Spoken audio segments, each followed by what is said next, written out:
The EMAG, otherwise known as the Cryptographic Sequencer, is an 8 telecrystal purchase under the Utility tab. Business card of the Syndicate.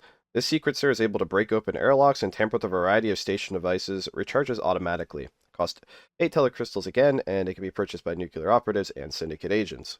Once you purchase it, it'll be placed in your hand, and it looks like a hacked ID card.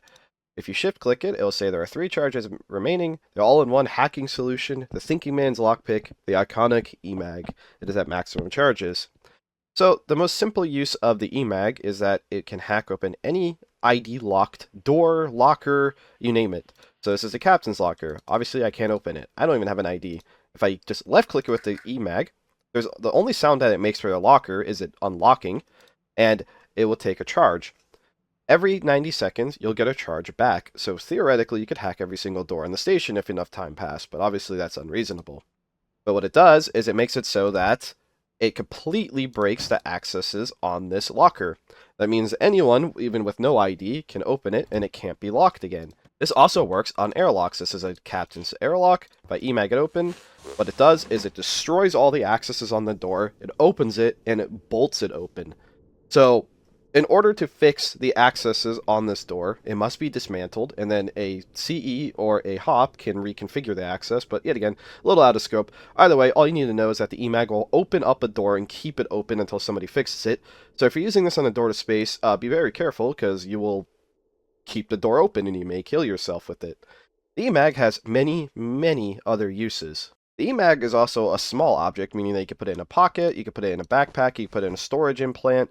There's a lot of ways to hide an EMAG due to its small size. You can use an EMAG to hack things like booze dispensers and soda dispensers. The left is a normal soda dispenser, and the right is an EMAG soda dispenser. The differences here is that an EMAG soda dispenser can dispense ephedrine directly, 14 loco, and histamine. Histamine is probably the more important one here, or ephedrine.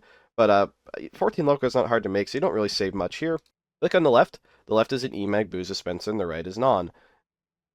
It gives you interesting options like iron. Iron can be used to heal yourself directly if you have blood loss. Also, it can dispense ethanol directly and atomic bomb. Atomic bomb, it does do radiation damage, but it's pretty hard to really make much use out of this. People will probably notice it because I'll tell them that it tastes like radiation, or if you don't mix it too well, it literally is a nuclear reactor sprite, so it's pretty obvious.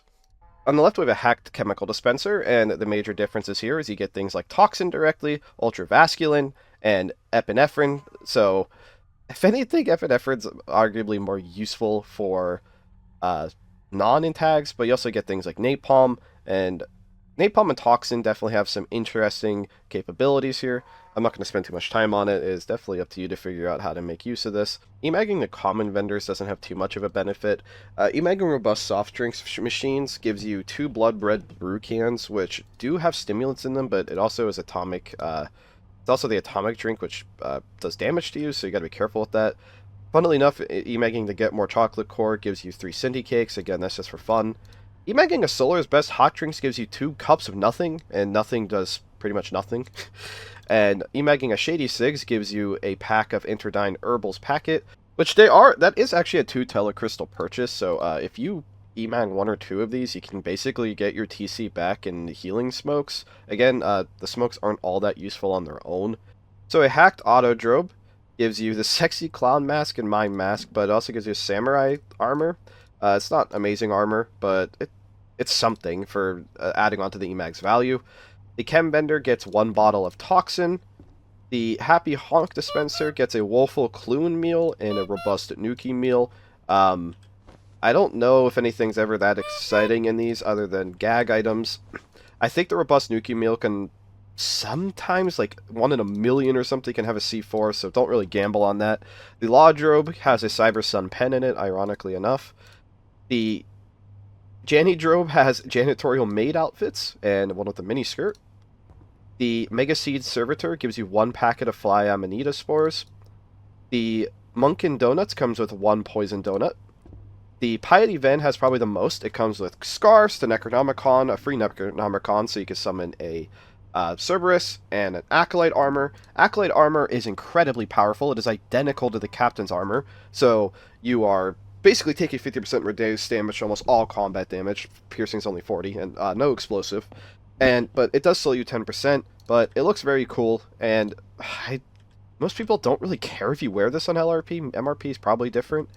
The sustenance vendor, which I don't even know if is mapped anywhere, gives you kitchen knives, space pens, breath mask, oxygen tanks, and blood red brew cans. Basically, you can break out a perma with it. The U-tool gives you 1 pair of insulated gloves, which could be very useful. The winter drobe is also, again, just cosmetic stuff. A EMAG auto lathe gives you access to bullets. And if you have the security tech, it will actually give you access to the security tech bullets. So you can get incendiary ammo for a gun if you have a gun that shoots this. So like if you buy like a Viper, you can essentially put incendiary bullets into it, which is incredibly strong. And the proto lathe is probably one of the strongest things to EMAG, period, especially if you're science, because it lets you make things that is normally exclusive to the security tech.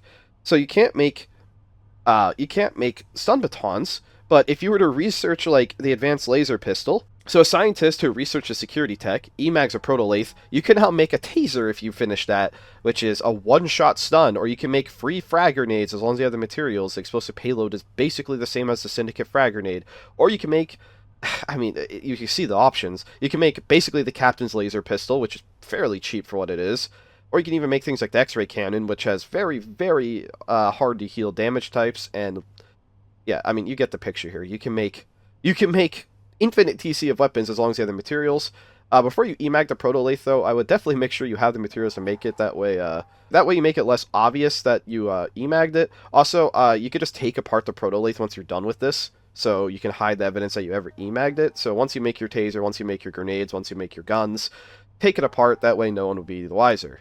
You can also EMAG things like disposal units, which makes it so when you enter them, it will make it so there's no sound when you flush it. But I guess with the news taking damage upon every corner you hit in disposals, it's not quite as quiet as it used to be. And finally, one of the most powerful things you could do with an EMAG is EMAG a recycler. And if you touch it, it will insta-gib anyone who touches it. Kind of crazy powerful. I don't think there's any other EMAG interactions that I'm missing at the moment. I think I covered them all. If I missed any, feel free to just comment. This is still pretty extensive. And the reason why I'm even making this video is that there's people who just are unaware that the EMAG even has any capabilities outside of hacking doors, or maybe not even aware of that. And yeah, anyways, it still shows off the most important parts of the EMAG. Thank you for watching.